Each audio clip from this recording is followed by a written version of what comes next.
forse qualcuno non lo sa, ma qui ci sono anche gli scoiattoli, oltre che c'erano per terra i merli in mezzo agli alberi abbattuti che andavano in cerca dei loro nidi con i loro piccoli. Guarda una roba, uno strazio, ma io penso ai miei nipoti, una volta tagliati alberi secolari, quando li rivedranno?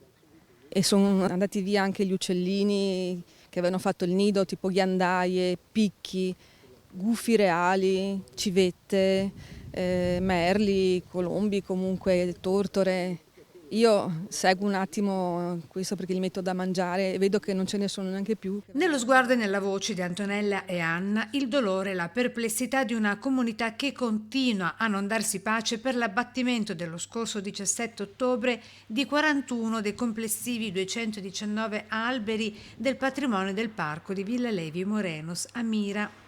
Come noi abbiamo gli anziani che mancano, c'è il ciclo della vita, impianti e crescono e non si, ma tagliarli così una riga dritta, perfetta, una riga dritta di alberi, ci ha fatto un po' pensare e tristezza e abbiamo perso il verde. Con ghiandaie e scoiattoli, pure il picchio rosso rimasti senza casa, con i nidi a terra, insieme agli alberi abbattuti, che fine farà anche la colonia felina? Chiedono residenti e comitati. Puntuale la risposta del comune.